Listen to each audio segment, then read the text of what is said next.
TMJ joint disorder जो भी problem होती है टीएमजे में, उसके कॉज क्या क्या होते हैं, क्या क्या कारण हो सकते हैं कि टीएमजे में हमें प्रॉब्लम हो। टीएमजे डिसऑर्डर का कोई निश्चित कोई एक कारण नहीं है, इसके बहुत सारे कारण होते हैं। तो आइए जानते हैं।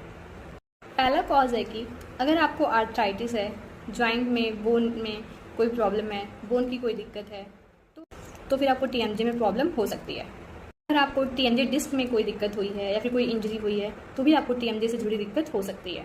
तीसरा कारण ये हो सकता है कि आपके कोई मिसिंग दांत हो, कोई एक दांत नहीं है या फिर कई सारे दांत नहीं हैं, या फिर आपके दांत टेढ़े मेढ़े हैं, दांत ऊपर नीचे हैं, माल अलाइंड है, अच्छे से ऑक्लूजन भी नहीं है, या फिर वो दांत पहले से नहीं है, या फिर कोई डेंटल ट्रीटमेंट कराया इसकी वजह से नहीं है, उसकी वजह से आगे पीछे हो गए हो, या फिर कोई दांत मिसिंग हो, तो भी आपको टीएमजे से जुड़ी दिक्कत हो सकती है।